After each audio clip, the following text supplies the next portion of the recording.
name is Patrick. This is to tell you about the paper writing strategy for SNAP. So I'll be classifying two different strategies. So one is for people writing for the first time or people who feel that their attempts have not been good.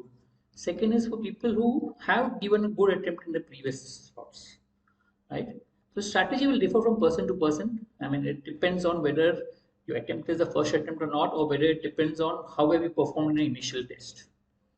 So if it's the first attempt, then write snap as per your usual strategy. I'll come maybe what is a good strategy, but whatever you followed in the mocks, what has been working, I think you should follow that.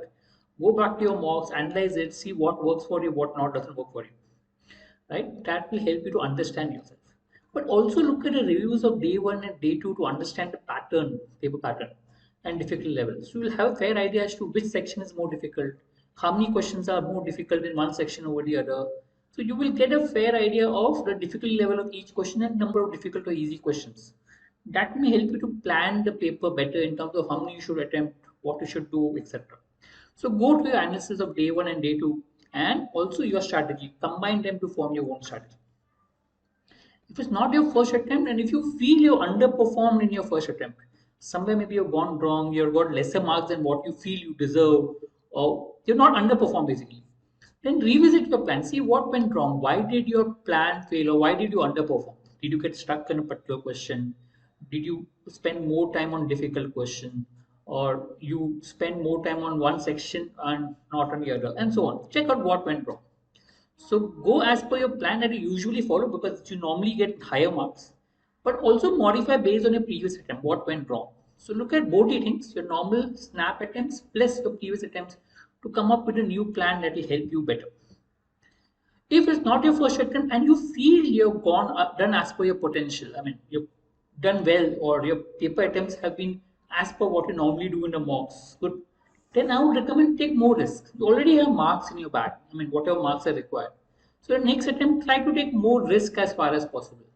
I mean, go a little fast in verbal because verbal, what is normally seen is if you normally go a little fast, you tend to be more accurate. I don't say it works for you, but since you already have the marks that you feel that you can take a little bit more risk.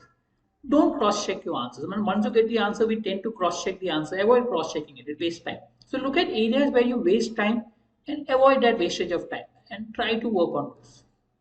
So I'm mentioning a strategy, but you need to modify the strategy based on your convenience. So normal strategy I would say is like 6-7 minutes on verbal. Okay, solve the verbal fast because verbal is what you get marks. But again, 15 minutes for quant. Look at the easy questions of quant. I put quant first, but you can put quant later, whichever it is. You can modify the first round based on how you're comfortable with. You want to put quant first, then verbal, then the logic. That's perfectly all right. But ensure that you don't spend too much time on verbal. So 15 minutes on quant because the quant is been a little tougher in the snap paper. Little more time for logic first round. Go to the logic section, see which questions are easy, solve that. You should be able to identify easy or tough question immediately. Just by seeing the sum, you should be able to make out, oh, this type of question is tough for me. This type of question is easy for me. And then come back to the second round, wherever you find easy or tough. I mean, you find logic more easier than quant. You can come back to the second round for medium level questions of logic or medium level questions of quant, whichever way you're comfortable with. So this is a fair strategy, but understand, modify based on your strength and weakness. For example, I'm really weak in quant.